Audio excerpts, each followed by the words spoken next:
जय श्री कृष्ण।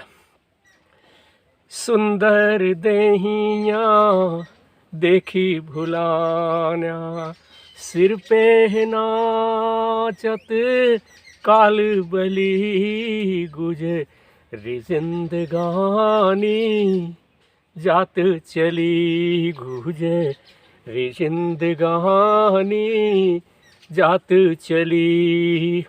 धन दौलती और माल खजाना, धन दौलत और माल खजाना, संग न जई है टाक भरी, गुजरी जिंदगानी जात चली, गुजरी जिंदगानी जात चली।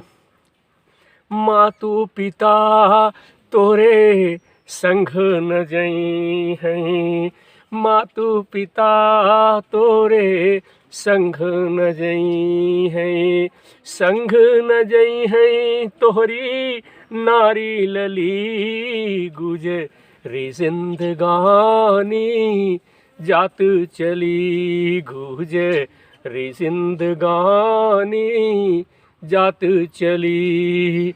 कहती कबीर है सुना भाई साधो, कहते कबीर सुना भाई साधो, अंत पछतई हो बंदे हाथ मली, गुजरी जिंदगानी जात चली, गुजरी जिंदगानी जात चली। जय जय श्री कृष्ण। मैं विनोद दुबे भगवान श्री कृष्ण का अनुपम अलौकिक चरित्र लेकर के विनोद प्रहरी यूट्यूब चैनल के माध्यम से आप सबकी सेवा में समर्पित हूँ। बोले गुरुदेव महाराज की जय, संत समाज की जय, गंगा मैया की जय, समस्त भाइयों की जय, पवित्र पावनी पापनाशनी गंगा मैया की जय, कामतानाथ की जय, चित्रकूट धाम की जय, समस्त देवी देवताओं की जय जय। अष्टमों अध्याय श्रीमद् भागवत महापुराण के माध्यम से ध्रुव का वनगमन किस प्रकार से हुआ, इस पर थोड़ी सी हम चर्चा करने का प्रयास करूंगा। कदाचित कहीं इसमें कोई त्रुटि हो, कहीं कोई दोष हो, तो हमारे मित्र लोग, हमारे देशवासी, हमारे भाई लोग, साथ ही साथ हमारे कथावाचक भाई हमें क्षमा करेंगे, क्योंकि मैं गृहस्थ आश्रम से रह करके यह अद्भुत अलौकिक कार्य कर रहा हूं, और यह कार्य कोई साधारण कार्य नहीं है। जय हो गुरुदेव महाराज की। साथियों, महारानी शतरूपा और उनके पति स्वयंभव मनु से प्रिय व्रत और उत्तानपाद, ये दो पुत्र हुए। भगवान वासुदेव की कला से उत्पन्न होने के कारण ये दोनों संसार की रक्षा में तत्पर रहते थे। उत्तानपाद के सुनीति और सुरुचि नाम की दो स्त्रियां थी, दो पत्नियां थी। उनमें सुरुचि राजा को अधिक प्रिय थी। सुनीति जिसका पुत्र ध्रुव था, उन्हें वैसी प्रिय नहीं थी। हरिओम नारायण। जय श्री कृष्ण। एक दिन राजा उत्तानपाद सुरुचि के पुत्र उत्तम को गोद में बिठा करके प्यार दुलार कर रहे थे। जिस प्रकार से एक माता पिता अपने पुत्र को प्यार दुलार करते उसी प्रकार से कर रहे थे। उसी समय ध्रुव ने, साथियों, जब वो प्यार दुलार कर रहे थे तो उसी समय ध्रुव ने आकर के राजा के बैठना चाहा, परंतु राजा ने उसका स्वागत सत्कार नहीं किया। उस समय घमंड से भरी हुई सुरुचि ने अपनी सौत के पुत्र ध्रुव को महाराज की गोद से हटा दिया और डाह भरे शब्दों में कहा कि हे बच्चे, तू राज सिंहासन पर बैठने के योग्य नहीं है। तू भी राजा का ही बेटा है। इससे क्या हुआ? तुमको मैंने तो अपनी कोख में नहीं धारण किया। तू अभी नादान है। मुझे पता नहीं कि तूने किसी दूसरी स्त्री के गर्भ में से जो है उत्पन्न लिया है, पैदा हुआ है, तभी तो ऐसी दुर्लभ विषय की इच्छा कर रहा है। यदि तुझे राज सिंहासन की इच्छा है तो तपस्या करके परम पुरुष श्री नारायण की आराधना कर और उनकी कृपा से मेरे गर्भ में आकर के जन्म ले। साथियों, तपस्या में, आराधना में बहुत बड़ी शक्ति है। जो चीज़ आपको संसार में कोई उपलब्ध नहीं करा सकता, कोई नहीं दे सकता, वह परम पिता परमेश्वर साथियों दे सकता है। मैत्रेय जी कहते हैं साथियों कि हे विदुर जी, जिस प्रकार डंडे की चोट खा करके सांप जो है फुफकार मारने लगता है, उसी प्रकार अपनी सौतेली माँ के कठोर वचन से घायल होकर ध्रुव क्रोध में भर करके लंबी लंबी बंधुओं सांसें लेने लगे। उसके पिता चुपचाप यह सब देखते रहे, मुंह से एक शब्द भी उसके पिता ने नहीं बोला। तब पितामह को छोड़कर, पिता को छोड़कर ध्रुव रोता हुआ अपनी माता के पास आया। उसके दोनों होठ फटक रहे थे, रो रहे थे और वह सिसक सिसक कर रो रहा था।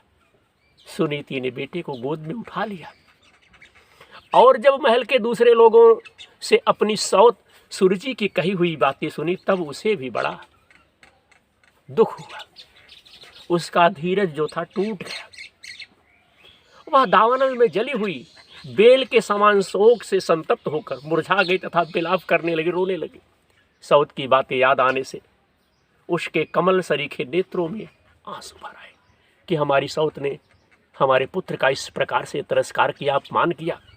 उस बेचारी को अपने दुख परावार का कहीं अंत ही नहीं दिखाई देता था।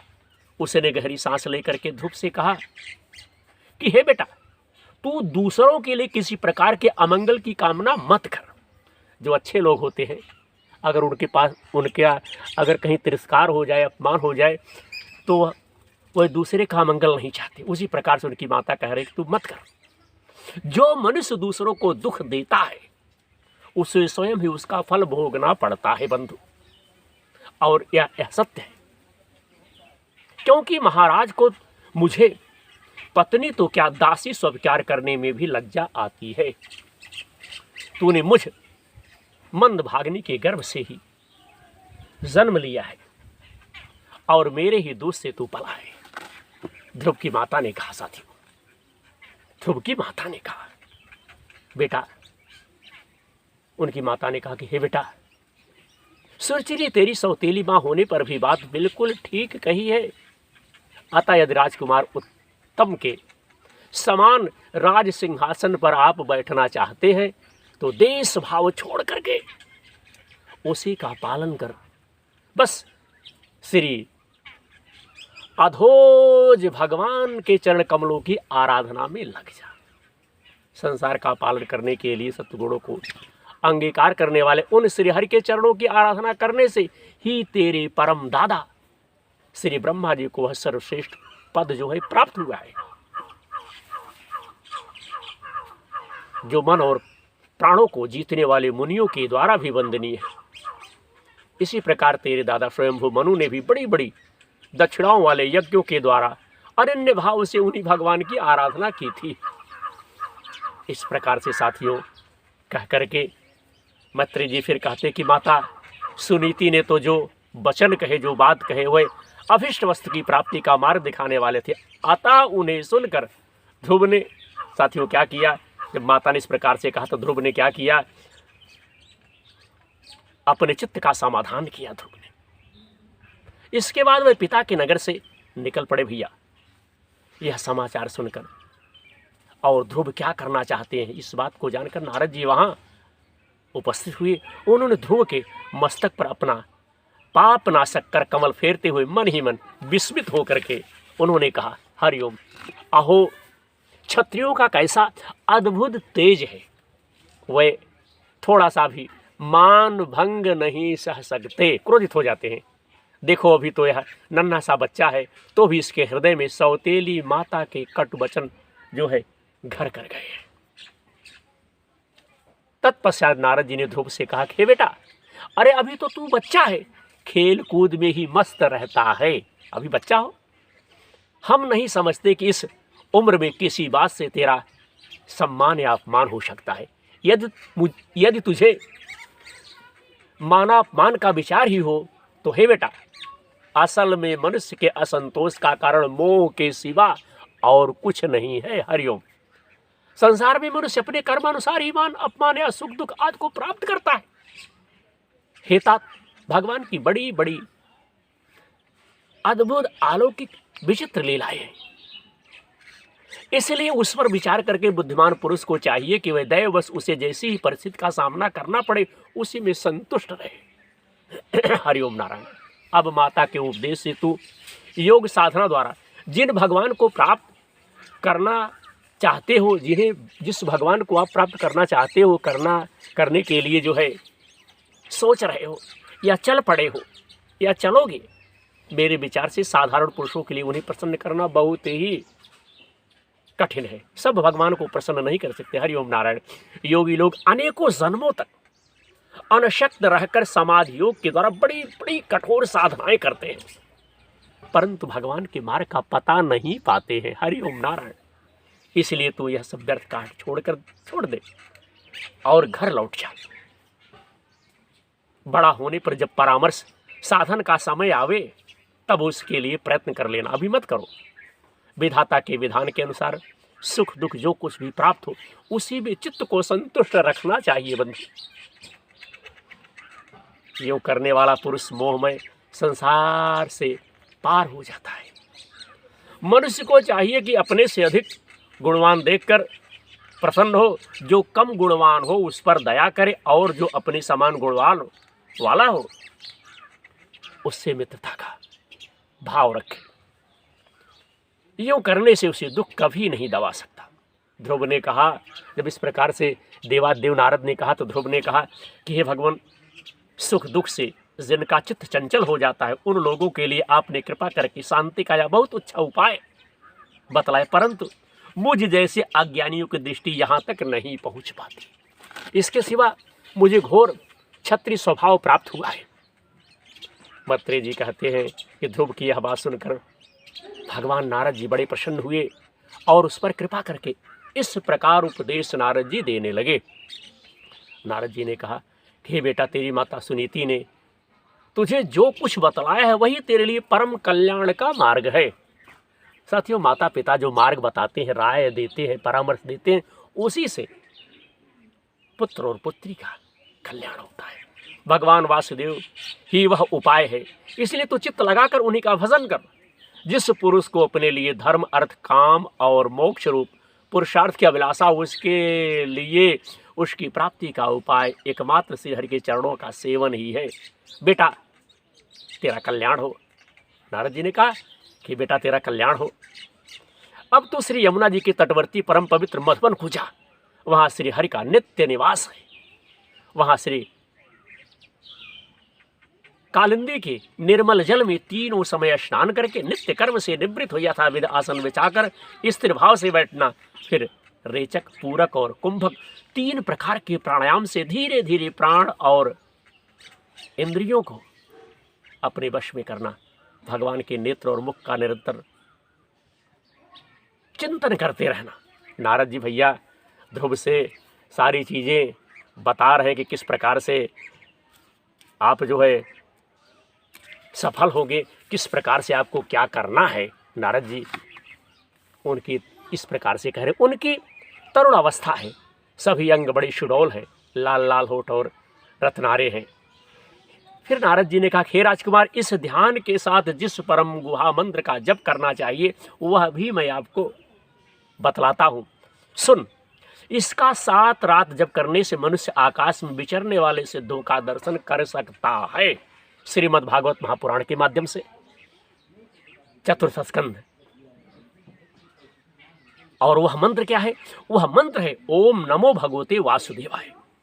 किस देश और किस काल में कौन वस्तु उपयोगी है, इसका विचार करके बुद्धिमान पुरुषों को इस मंत्र के द्वारा तरह तरह की सामग्रियों से भगवान की द्रव्यमयी पूजा करनी चाहिए। जय जय श्री कृष्ण। प्रभु का पूजन साथियों, विशुद्ध जल, पुष्पमाला, जंगली मूल और फलाद पूजा में विहित दुर्वाद अंकुर वन में ही प्राप्त होने वाले वल कलवस्त्र और उनकी प्रेयसी तुलसी से करना चाहिए।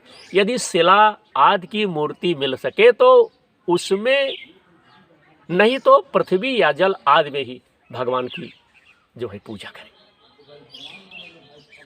साथियों, सर्वदा संयत चित्त, मननशील, शांत और मौन रहे तथा जंगली फल मूलादि का परिमित आहार करें।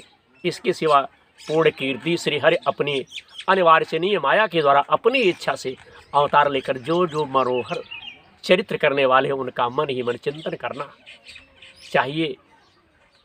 प्रभु की पूजा के लिए जिन जिन उपचारों का विधान किया गया है, बताया गया है, उन्हें मंत्र मूर्ति श्रीहरि को द्वादश अक्षर मंत्र के द्वारा ही अर्पित कर इस प्रकार भैया नारद जी कह रहे, नारद जी से इस प्रकार उपदेश पा करके, ज्ञान पा करके राजकुमार ध्रुव ने परिक्रमा करके साथियों उन्हें प्रणाम किया। तदंतर उन्होंने भगवान के चरण चिन्हों संकित परम पवित्र मधुबन की यात्रा की, चल पड़े। ध्रुव के तपोवन की ओर चले जाने पर नारद जी महाराजा उत्तानपाद के महल में पहुंच गए। अरे राजा ने उनकी यथायोग उपचारों से पूजा की, तब उन्होंने आराम से आसन पर बैठकर नारद जी जो है साथियों राजा से पूछा। नारद जी ने कहा, वाह हरिओम, कि हे राजन, तुम्हारा मुख सूखा हुआ है, तुम बड़ी देर से किस सोच विचार में पड़े हुए हो। तुम्हारा धर्म, अर्थ और काम से किसी में कोई कमी तो नहीं आ गई है, काहे को आपका मुख जो है सुखाया हुआ है। जब नारद जी भैया इस प्रकार से पूछे तो राजा ने कहा कि ब्राह्मण, मैं बड़ा ही स्त्रीण और निर्दयी हूं। हाय, मैंने अपने 5 वर्ष के नन्हे बच्चे को उसकी माता के साथ घर से निकाल दिया। बड़ा हमने अनैतिक कार्य कर दिया है, बड़ा बुरा कार्य कर दिया है। हमने उस छोटे बच्चे और उसकी माता को घर से निकाल दिया। हे मुनिवर, वह बड़ा ही बुद्धिमान था। जिस बालक को मैं घर से निकाला हूँ कोई साधारण बालक नहीं था, बड़ा ही बुद्धिमान था। उसका कमल सा मुख से कुम्हला गया होगा, वह थक कर कहीं रास्ते में पड़ा होगा। हे ब्राह्मण, उस असहाय बच्चे को वन में कहीं भेड़िया ना खा जाए। अहो, मैं कैसा स्त्री का गुलाम हूँ, मेरी कुटिलता तो देखिए। वह बालक प्रेम बस मेरी गोद में बैठना चाहता था, आना चाहता था, किंतु मुझ दुष्ट ने उसका तनिक भी आदर सत्कार नहीं किया। जब इस प्रकार से साथियों राजा ने नारद से कहा तो नारद जी, राजा की सारी बात सुनकर के नारद जी ने कहा, हे राजन, तुम अपने बालक की चिंता मत करो। जिसके विषय में तुम इतनी चिंता करते हो उसकी चिंता बिल्कुल मत करो, उसकी चिंता बिल्कुल मत करो। उसके रक्षक भगवान है, मारने वाला है भगवान, बचाने वाला है भगवान, जिसके रक्षक दयानिधान। तुम्हें उसके प्रभाव का पता नहीं, उसका यह सारे जगत में फैल रहा है। वह बालक बड़ा समर्थ है, जिस काम को बड़े बड़े लोकपाल भी नहीं कर सके उसे पूरा करके वह शीघ्र ही तुम्हारे पास लौट आएगा, चला आएगा। उसके कारण तुम्हारा यश और बढ़ जाएगा। हरिओम, जय श्री कृष्ण। मैत्रेय जी कहते हैं कि देवर्षि नारद जी की बात सुनकर महाराज उत्तानपाद राजा जो थे भैया राजपाट की ओर से उदासीन होकर निरंतर पुत्र की चिंता में लगे। इधर ध्रुव जी ने मधुबन में पहुंचकर यमुना जी में स्नान किया और उस रात पवित्र पूर्वक उपवास करके श्री नारद जी के उपदेशानुसार एकाग्रचित्त से परम पुरुष श्री नारायण की उपासना जो है, तपस्या आरंभ कर दी। उन्होंने 3-3 रात्रि के अंतर से शरीर निर्वाह के लिए केवल कैथ और बेर के फल खाकर श्रीहरि की उपासना करते हुए 1 मास व्यतीत किया। दूसरे महीने में उन्होंने 6 दिन पीछे सूखे घास और पत्ते खाकर भगवान का भजन किया। तीसरा महीना 9 दिन पर केवल जल पीकर समाधियों के द्वारा श्रीहरि की आराधना करते हुए बिताए। चौथे महीने में उन्होंने श्वास को जीतकर 12 दिन के बाद केवल वायु पीकर ध्यान योग द्वारा भगवान की आराधना की। ध्रुव ने, हरिओम नारायण। भैया 5वां मास लगने पर राजकुमार ध्रुव श्वास को जीतकर पर ब्रह्मा चिंतन करते हुए एक पैर से खड़े खंभे के समान निश्चय भाव से खड़े हो गए। उस समय उन्होंने शब्दाद विषय और इंद्रियों के नियामक अपने मन को सब ओर से खींच लिया था। हृदय स्थित हरि के स्वरूप का चिंतन करते हुए चित्त को किसी दूसरी ओर न जाने दिया। जिस समय उन्होंने महादादि संपूर्ण तत्वों के आधार तथा प्रकृति और पुरुष के भी आधीश्वर पर ब्रह्मा की धारणा की, उस समय उनके तेज को न सह सकने के कारण तीनों लोग भैया कांप उठे।